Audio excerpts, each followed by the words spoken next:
Halo, selamat pagi. Pemberlakuan PPKM diperpanjang hingga 25 Juli. Keputusan itu diambil pemerintah dengan banyak pertimbangan yang memberatkan. Pemerintah tidak bisa menutup mata betapa PPKM darurat yang diberlakukan selama 2 pekan terakhir telah memukul sebagian besar rakyat. Di sisi lain adalah fakta bahwa Indonesia telah mengalami ledakan kasus COVID-19, bahkan rasio kematian harian terhadap tambahan jumlah kasus telah melampaui yang pernah dicatatkan India dan Brasil sebelumnya. Inilah editorial Media Indonesia edisi Rabu 21 Juli 2021 dengan tema Butuh Pemimpin Tegas dan Humanis. Bersama saya Indra Maulana, dan seperti biasa kami mengundang partisipasi Anda di sambungan telepon 021 583 99 100. Dan saat ini kami sudah bersama dengan anggota Dewan Redaksi Media Group, Gaudensius Suhardi. Selamat pagi, salam sehat Bang Gaudens. Salam sehat. Sebelum kita masuk ke topik editorial, seperti biasa kita lihat dan kita ulas dulu headline Media Indonesia hari ini. Tekan laju COVID, PPKM dilanjutkan. Nah, Bang, yang ingin saya tanyakan begini, kita tahu bahwa tadi malam Presiden mengatakan memang akan bertahap mulai dilonggarkan 26 Juli. Pertanyaannya, apakah PPKM darurat ini diperpanjang hingga 25 Juli ataukah yang berlaku 21 hari ini sampai 25 itu adalah PPKM dengan level yang lain begitu? Ya, kalau kita lihat sejumlah regulasinya itu, ya, misalnya dari instruksi Mendagri, betul, yang disebut PPKM darurat itu berlaku tanggal 3 sampai tanggal 20. Oke. Nah, pertanyaannya apakah 20 sampai tanggal 25 itu darurat atau tidak? Iya. Tadi malam Presiden tanpa menyebutkan kata darurat, iya, hanya disebut PPKM. Oke. Kalau kita memeriksa instruksi Mendagri nomor 22 tahun 2021 yang diterbitkan pada tanggal 20 Juli, disebutnya di sana itu PPKM level 4. Tidak lagi menyebutkan darurat. PPKM darurat. Oke. Jadi PPKM level 4 itu nama lengkap sesuai dengan regulasi yang ada. Nah, pertanyaannya mengapa tidak menyebut kata darurat? Sepertinya kata darurat itu sangat tidak bersahabat dengan psikologis masyarakat. Oke. Karena ada kata darurat, ada perasaan cemas, ada perasaan gelisah, ada perasaan takut.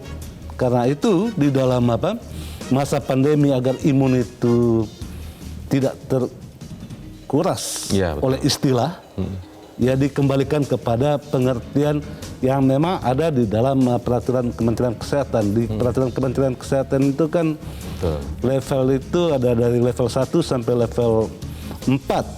Atau kalau menggunakan terminologi Satgas yang dulu itu ada 4 level.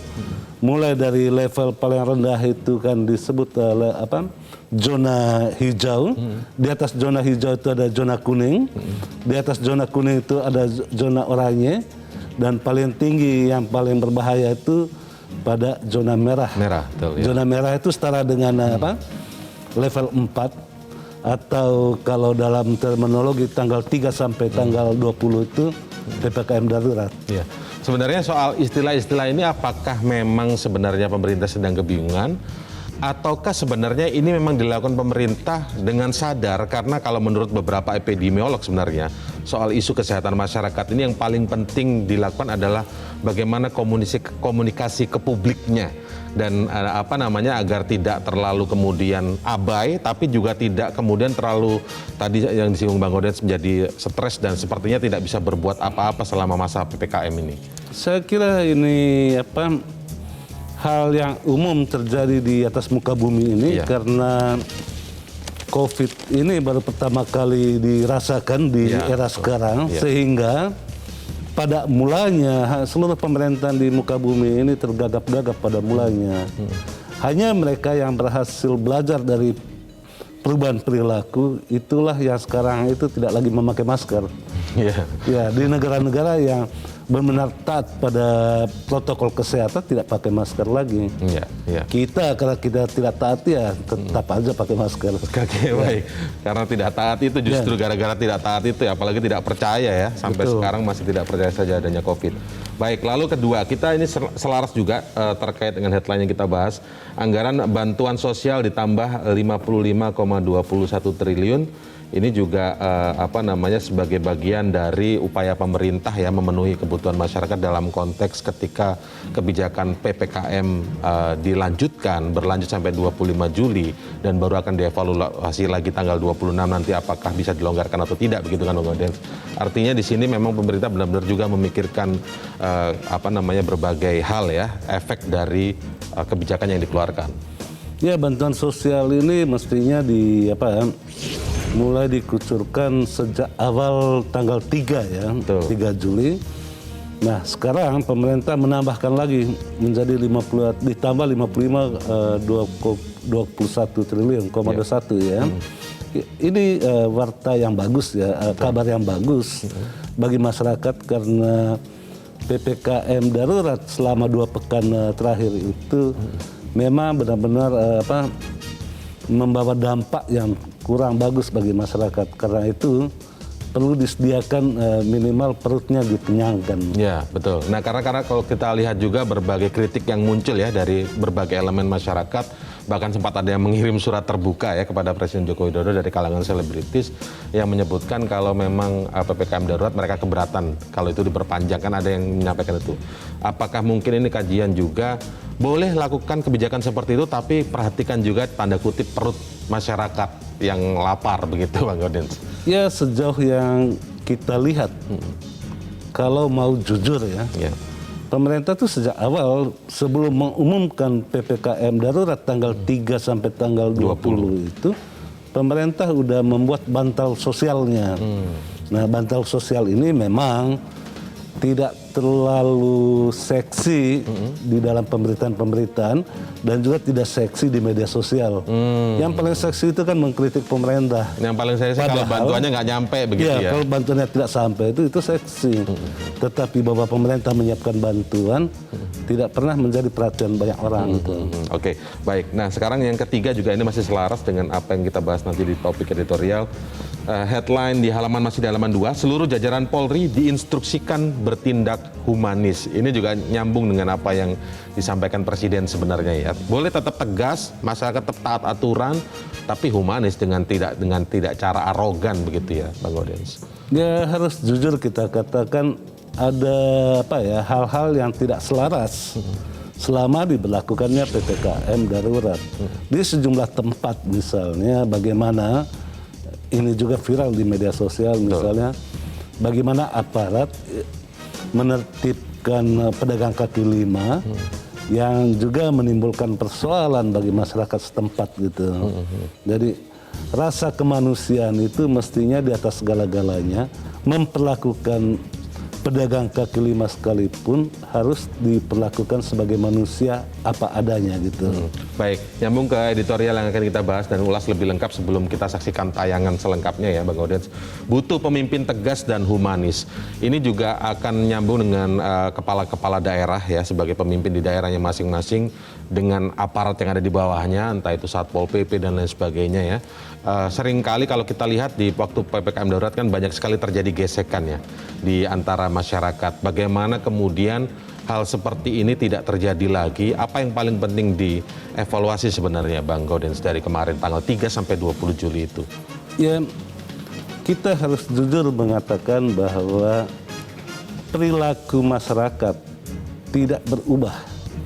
Kalau hasil kajian Satgas misalnya, di Jakarta itu persoalan menjaga jarak itu kendor. Di Banten persoalan memakai masker itu di bawah rata-rata. Karena itu angka paparan harian COVID-19 itu tetap tinggi. Nah, ini menjadi persoalan bagi kepala daerah. Banyak kepala daerah di dalam catatan Kemendagri misalnya ada 19 dari 34 provinsi yang kepala daerahnya bermasalah, salah satunya di dalam memberikan insentif kepada tenaga kesehatan. Gitu. Nah, hal-hal seperti ini kan persoalan kepemimpinan. Uang ada, APBN dan APBD itu menyiapkan uang yang cukup untuk membantu masyarakat. Betul. Tetapi di dalam pengelolaannya, disitulah kita harus mengatakan ada pemimpin, tapi kepemimpinannya tidak dirasakan. Ada pemimpin tapi tidak ada kepemimpinan, atau kepemimpinan tidak dirasakan, itu yang paling penting ya. Tapi kalau kita belajar dari kasus-kasus yang viral, misalnya ada polisi yang membubarkan orang yang berjualan begitu ya karena sektor informal, tetapi kemudian supaya ini barang dagangannya dibeli semua. Bukan seperti itu juga mungkin maksudnya ya Bang Gaudens ya? Ya mungkin sederhananya keinginan yang baik harus juga menggunakan cara yang baik. Bahwa benar menegakkan aturan, tetapi cara menegakkan aturan jangan sampai melanggar aturan. Melanggar aturan. Ya. Oke, kita akan ulas lebih lanjut nanti. Kita simak terlebih dahulu tayangan lebih lengkap dari editorial Media Indonesia untuk hari ini. Butuh pemimpin tegas dan humanis.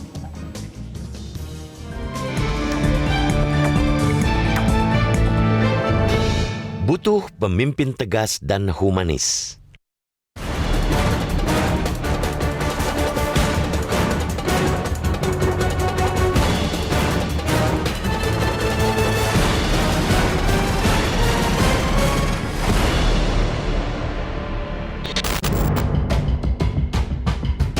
Pemberlakuan pembatasan kegiatan masyarakat atau PPKM darurat diperpanjang hingga 25 Juli. Keputusan itu akhirnya diambil pemerintah dengan banyak pertimbangan yang memberatkan. Pemerintah tidak bisa menutup mata betapa PPKM darurat yang diberlakukan selama 2 pekan terakhir telah memukul sebagian besar rakyat. Penolakan untuk mematuhi aturan pengetatan muncul di sana-sini dengan alasan sulit mencari makan. Beberapa Pemda cenderung mulai menyerah pada keinginan warga yang menolak patuh. Di sisi lain adalah fakta bahwa Indonesia telah mengalami ledakan kasus COVID-19. Rasio kematian harian terhadap tambahan jumlah kasus telah melampaui yang pernah dicatatkan India dan Brasil sebelumnya.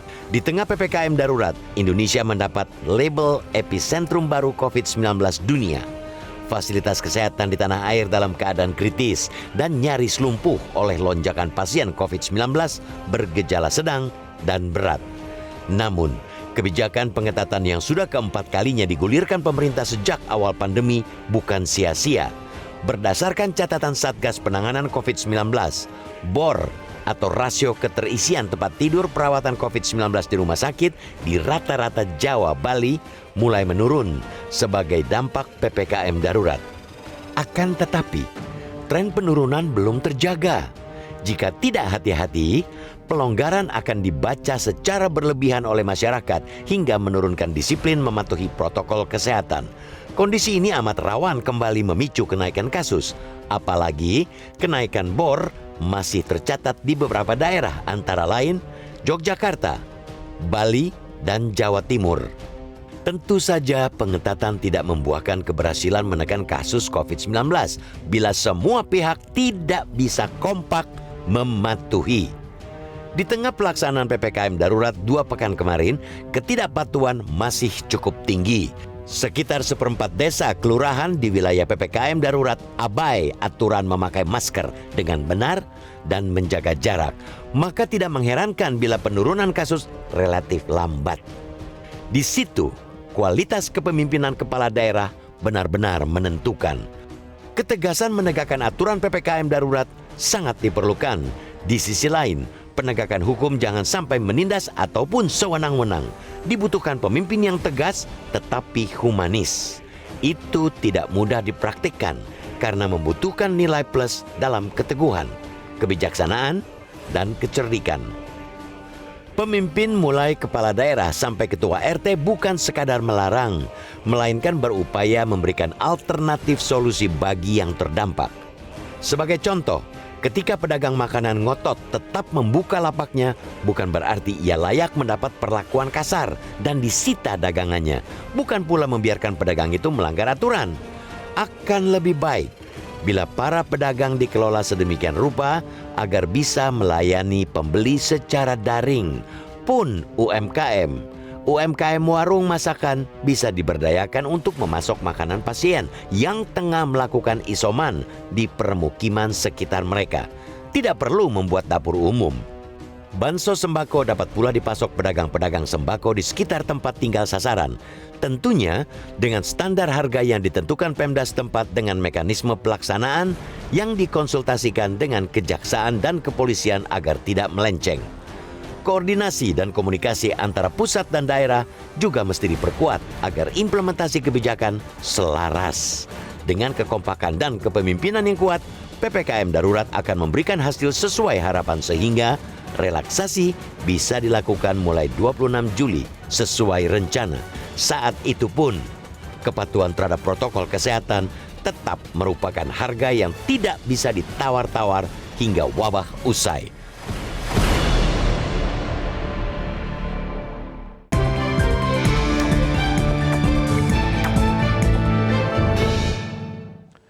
Kami tunggu partisipasi Anda di 021 583 99 100.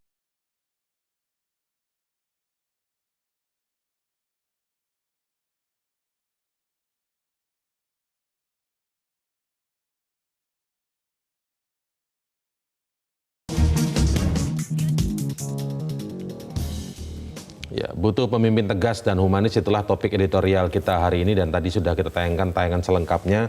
Bang Gaudens, mungkin bisa kita agak mundur sedikit ya, kelihat beberapa waktu yang lalu ketika masyarakat banyak juga protes dan mengatakan bahwa lebih cenderung akhirnya untuk tidak taat peraturan karena faktor kebutuhan sehari-hari tadi itu loh yang dikedepankan. Bahkan juga disebutkan di editorial beberapa kepala daerah terkesan seperti angkat tangan atas masyarakat yang cenderung untuk tidak taat aturan PPKM waktu itu.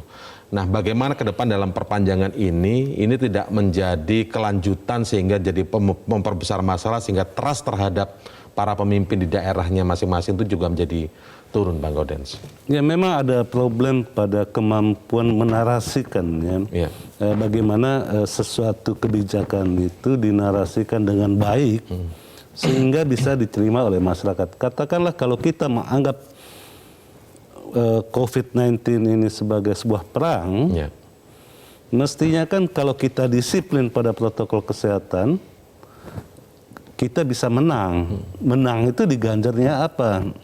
Tentu reward kalau menang itu kita ada relaksasi ekonomi. Betul. Kita tidak perlu lagi memakai masker sama seperti yang kita lihat pada saat Piala Eropa kemarin. Orang itu negara-negara yang menang, mereka tidak pakai masker lagi. Tetapi kalau kita tidak disiplin, itu berarti kita kalah. Ketika kita kalah, ganjarannya adalah diperketat.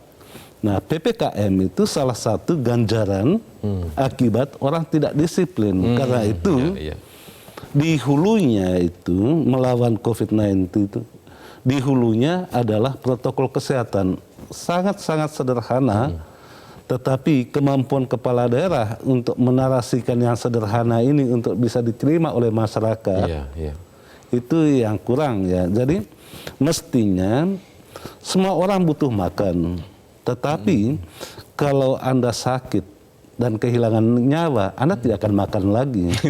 Karena itu, ini tidak bisa dilakukan orang per orang. Betul.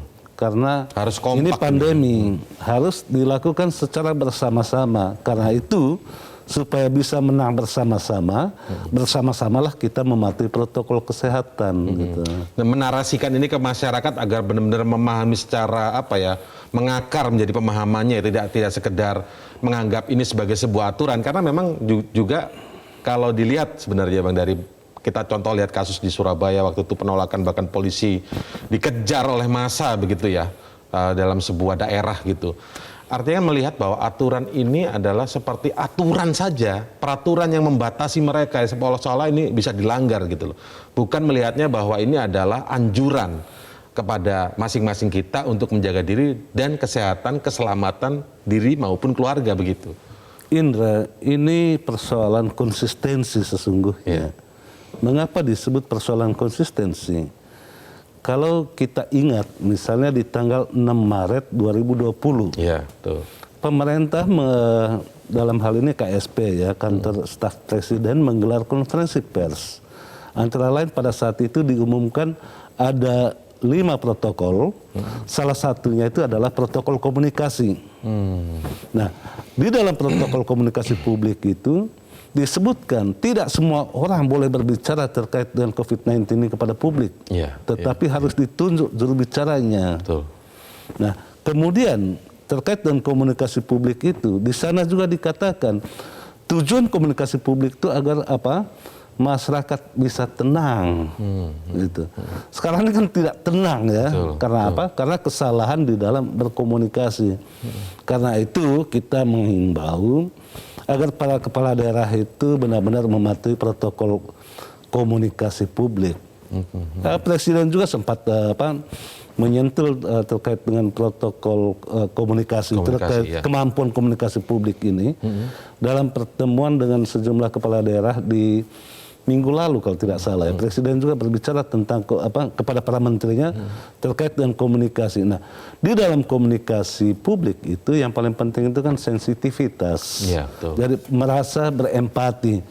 Jangan sekarang ini kan ada narasi misalnya di masyarakat. Kalau para pejabat itu kan makan tidak perlu dipikirkan karena dibayar oleh negara yang diambil dari uang pajak. Betul. Karena dia digaji oleh rakyat. Betul. Sementara rakyat kalau dia tidak bergerak atau kalau dia harus menjaga jarak dia tidak akan makan. Nah, mestinya kan narasinya dilawan bahwa pemerintah sudah menyiapkan bantuan sosial.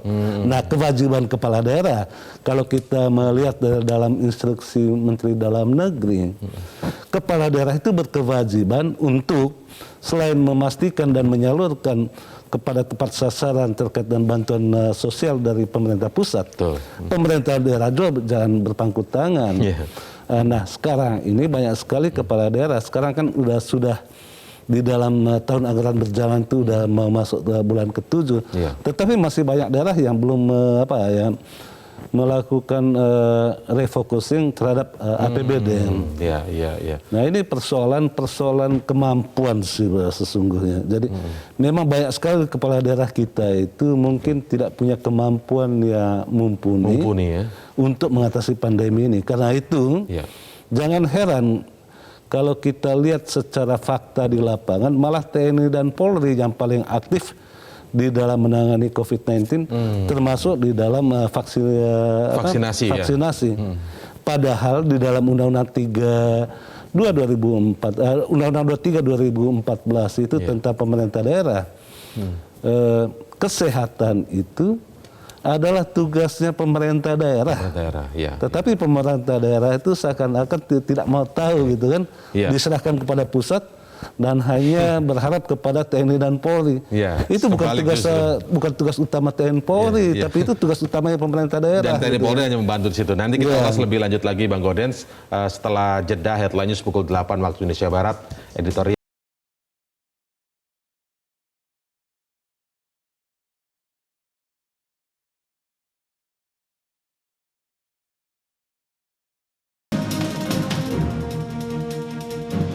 Terima kasih Anda masih bersama kami di Editorial Media Indonesia. Saya sapa langsung saja Anda yang sudah bergabung bersama kami saat ini, Pak Ikhwan di Jember, Jawa Timur. Selamat pagi Pak Ikhwan. Halo Pak Ikhwan, selamat pagi.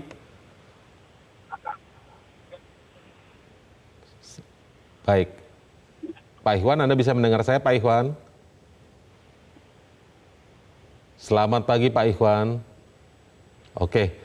Kita ke penelpon selanjutnya yang sudah bergabung, Pak Mauhalizar di Aceh Tengah. Selamat pagi Pak Mauhalizar. Selamat pagi Bung Indra, selamat pagi Bung Gaudentius. Silakan Pak Mauhalizar. Ya, kurang tegasnya pemimpin di masa penerapan PPKM darurat sebelumnya telah menyebabkan beberapa kegagalan dalam penerapannya. Di antaranya, 1. Implementasi pelaksanaan vaksinasi, testing dan tracing sangat-sangat minim, jauh di bawah target WHO. Yang kedua, bantuan sosial dan kompensasi bagi warga terdampak tidak diberikan. Menurut WHO ini pelanggaran HAM di masa lockdown. Yang ketiga, penegakan aturan PPKM darurat di lapangan tidak proporsional dan tidak humanis, dan juga terdapat pelanggaran HAM di sana. menangkal corona belum di jalur yang benar, sehingga rakyat selalu disalahkan. Tidak disiplin lah, tidak partisipasif lah, dan lain-lain. Padahal komunikasi, sosialisasi, dan edukasi tidak banyak sampai ke tingkat RT. Terus yang kelima, para menteri pada lari ke luar negeri meninggalkan rakyat berjuang sendiri antara hidup dan mati. COVID memang telah membunuh lebih dari 70.000 bangsa Indonesia dan telah menyebabkan kedaruratan di berbagai sektor. Bila pemimpin tidak tegas menghentikan penularan COVID-19 ini, maka dapat kita bayangkan bagaimana hancurnya Indonesia di masa yang akan datang. Wow, ini jangan Terima terjadi. kasih, Pak Bahaya Mohalizar, sekali. ya. Jangan. Jadi pemimpin itu memang harus tegas menghentikan penularan COVID di Indonesia. Demikian, Baik, terima kasih Pak Mohalizar di Aceh Tengah. Kita kembali sapa Pak Ikhwan di Jember, Jawa Timur yang tadi bergabung sempat terputus ya atau belum masuk. Selamat pagi Pak Ikhwan. Ya, selamat pagi Bang Silakan, Indra Pak dan Ikhwan. Bang Gaudian. Begini, Ya. soal pemimpin ini, pemimpin kan istilah manajemennya kan leader. Jadi bagaimanapun juga ada pemimpin formal dan informal.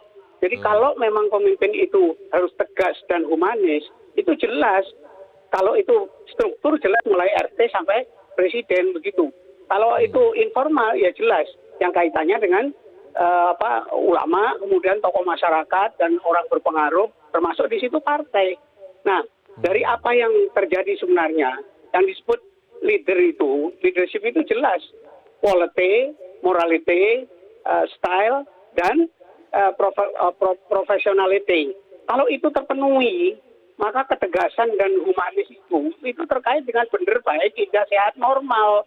Jadi konsekuen, konsisten, komitmen terhadap apa yang menjadi hak, kewajiban, fungsi, kedudukan, tugas, tanggung jawabnya.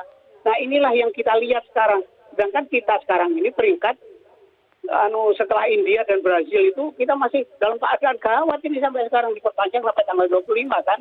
Dan ini dibutuhkan orang-orang yang tegas tapi humanis itu tadi, yaitu bijak, kemudian adil, lalu teguh dan sederhana. Itu yang dibutuhkan. Itu 4 tabiat saleh itu pemimpin yang tegas dan humanis. Saya kira begitu. Apa ada sekarang itu? Ada apa enggak? Nah, itu jadi Di pertanyaan. tempat Pak Ikhwan sendiri pelaksanaan PPKM-nya berjalan baik atau bagaimana? Luar Pak? biasa. Bupatinya tegas sekali. Sehingga jam 8 malam sudah tutup semua itu aktivitas itu. Mulai dari pusat sampai ke kecamatan, desa-desa. Itu tegas, tapi tidak pernah terjadi kasus. Seperti yang terjadi itu kekasaran perbuatan yang sifatnya itu seperti zaman penjajahan itu sudah. Apa begitu yang dimaksud tegas itu? Seperti zaman Belanda. Jadi rakyat itu merasakan bagaimana kesulitan mereka. Dan perlu diketahui hari ini kita sudah terkena penyakit restless. Yaitu takut, khawatir, cemas, ragu, bingung, sedih, tertekan, frustrasi, dan sebagainya. Ini masuk secara psikologis, kita ini sudah terdampak dengan masalah apa yang disebut dengan psikosindroma, psikofobia, bahkan paranoid.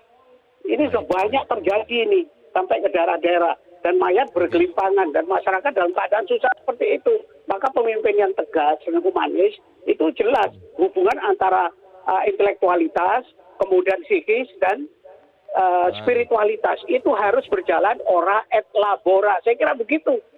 Baik Pak Ikhwan, terima kasih Pak Ikhwan di Jember, Jawa Timur. Tadi juga ada Pak Mohalizar di Aceh Tengah. Terima kasih ya atas partisipasinya. Kami sudah tangkap poinnya. Mungkin Bang Gaudian ingin menanggapi dulu apa yang terjadi tadi, terpotret perlunya pemimpin tegas dan humanis seperti yang dimaksud dalam editorial kita. Tapi mungkinkah itu sebenarnya yang ideal ini, kan kadang-kadang ada yang bertanya juga, bukankah ini too good to be true? Kalau mau tegas ya, tapi harus humanis, bagaimana menyeimbangkannya ya? Ya sederhananya gini aja. Kalau di satu daerah itu tingkat kematian itu tinggi, tingkat paparan positifnya itu tinggi, itu berarti kepala daerahnya tidak berhasil. Berarti dia tidak mampu memimpin. Nah, problem yang lebih serius lagi. Tadi misalnya di dalam instruksi Mendagri nomor 22/2021 itu kan berbicara tentang PPKM level 4. Iya, iya. Pertanyaan masyarakat sekarang, apa yang boleh dan tidak boleh pada daerah yang levelnya level 1, pada level 2, pada level 3, dan pada level 4. Sekarang itu sosialisasi tentang itu saja tidak pernah dilakukan. Betul. Orang hanya tahunya, oh level 4 darurat berarti semuanya dibatasi. Padahal konsep yang disampaikan oleh pemerintah sejak awal itu adalah pada skala mikro. Skala mikro itu berarti pada tingkat RT RW. Nah mestinya kita berharap kepemimpinan di tingkat RT dan RW itulah yang mampu mengendalikan COVID-19. Ya. Kalau kita berharap camat sampai gubernur itu ya jangan terlalu banyak berharap lah. Berharap boleh, tapi jangan terlalu banyak berharap. Kenapa Bang Gordon? Sebab pada tingkat RT itu di daerah itu kan tidak digaji gitu. Tapi mereka bekerja berdasarkan panggilan nuraninya. Betul. Nah, RT yang berhasil mengatasi COVID, mestinya kepada mereka lah kita masukkan jempol. Kalau kita hanya berharap kepada kepala daerah, terlalu pesimis kita. Tidak bisa berharap banyak lah intinya begitu. Karena memang problemnya itu ketika ada perbedaan perbedaan nuansa ya. Ketika PPKM yang nama sebelumnya itu PSBB. PSBB ya. Kepala daerah itu rame-rame tampil di hadapan publik karena ada nilai politisnya di sana.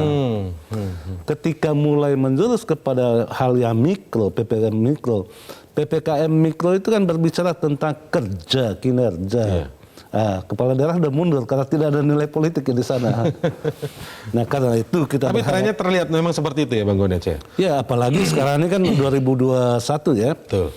2024 itu kan sudah tahun politik. Betul. Bahkan 2021 itu sudah menjemput tahun politik di 2024. Karena mulai seluruh proses politik misalnya pemilihan presiden itu kan dimulai pada tahun 2022. Oke. Jadi bisa saja salah satu yang membuat silang sengkarut persoalan COVID menjadi seperti tidak cepat dan sulit, seperti berat ya tertangani di kita ini, apakah karena memang ada aroma-aroma politis dari para pemimpin-pemimpin ini, dalam hal ini mungkin kepala daerah misalnya, yang juga memanfaatkan tanda kutip dalam penanganan COVID ini juga masih mau mencari benefit politik. Oh sangat terasa ketika kita lihat misalnya ketika awal-awal muncul COVID di bulan Februari Maret 2020, kepala daerah terutama mereka yang namanya disebut-sebut di dalam berbagai survei tampil seperti manis sekali di hadapan publik. Tetapi faktanya sekarang ini justru di daerah mereka itulah angka COVID-19 itu tinggi sekali. Dan mereka tidak lagi tersenyum seperti yang di awal-awal. Nah karena itu kita sangat berharap pada tingkat RT RW kecamatan. Nah di tingkat RT RW misalnya di RT saya misalnya ada satgasnya. Mereka itu bekerja secara sukarela. Bahkan mampu bersedia mengorbankan jiwa raganya, waktunya untuk membantu sesamanya. Di tingkat RT kita tahu apa yang disebut kebersamaan, apa itu gotong royong. Bagaimana orang yang isolasi mandiri dibiayai oleh satu RT untuk makan minumnya. Apakah pemerintah pernah dikumpulkan dari donasi-donasi warga sekitar ya? Dari warga. Jadi harus tegas kita katakan warga sudah memberi dari kekurangannya. Sementara negara yang dikelola oleh kepala daerah belum memberikan apa-apa atau walaupun sudah memberi belum sepenuhnya.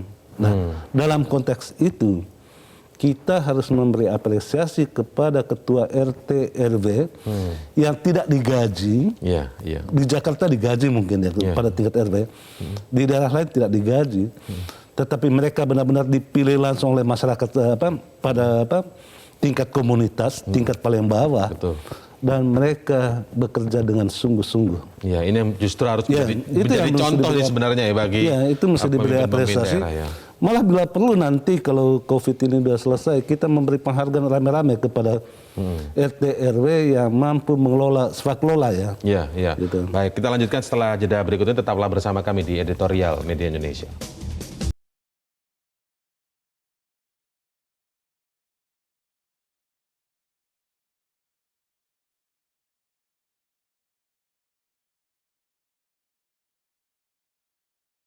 Ya, jika berbicara tentang butuh pemimpin tegas dan humanis, sebenarnya ada satu hal yang dibutuhkan dalam kondisi saat ini adalah yang memang inovatif, Bang Gaudens. Kalau misalnya bicara soal melarang pedagang itu untuk berjualan secara fisik, maka berdagang secara daring, tapi kan kalau itu dikelola atau diorkestrasi oleh seorang pemimpin formal, dalam hal ini adalah kepala daerah, maka dia harus juga menjadi pemimpin yang inovatif sebenarnya. Nah, apakah mungkin ini juga yang masih minim di kita, di Indonesia ini, Bang Gaudens? Ya, di Indonesia itu kan pemimpin yang kalau mau disebut pemimpin itu lebih banyak karena bicaranya. Bicaranya pun tidak pada substansi, tetapi nadanya yang tinggi gitu. Padahal kata orang bijak itu, pemimpin itu adalah sumur keteladanan yang tidak pernah kering ditimbang. Yeah. Karena itu untuk menjadi pemimpin mestinya pada tahap awal itu kata dan perbuatannya itu harus satu. Itu atau yang paling utama itu selalu kita katakan bahwa keteladanan dari seorang pemimpinan itulah yang ditunggu-tunggu oleh masyarakat. Kita lihat misalnya di tingkat ada beberapa daerah ketika pejabat atas nama pejabat menyelenggarakan pesta misalnya, itu kan di Depok itu kan sudah diproses orangnya. Nah mestinya pemimpin itu hadir pada saat-saat seperti itu. Atau bagaimana seorang kepala daerah ketika tiba-tiba viral ada pungutan pada saat penguburan mayat misalnya, itu Ridwan Kamil turun tangan dan langsung memecat petugas yang melakukan pungli di TPU. Tindakan tegas ini ya, ini tindakan tegas maksudnya seperti itu. Orang berharap juga di Jakarta seperti itu ketika sedang viral itu apa yang disebut sebagai kartel kremasi. Kepala daerah itu harus hadir dan dia harus berbicara kepada masyarakat. Nah, yang paling penting dari seorang kepala daerah bagi masyarakat itu masyarakat tahu dan yakin bahwa kepala daerahnya sedang bekerja untuk rakyatnya. Sekarang ini kan itu yang tidak ada gitu. Jadi harapan masyarakat itu dibunuh oleh kepala daerahnya. Jadi masyarakat itu tidak punya harapan lagi. Mestinya ketika dilakukan PPKM darurat antara tanggal 3 Juli sampai tanggal 20, kepala daerah itu tampil di hadapan publik dan dia harus memberikan harapan kepada masyarakatnya.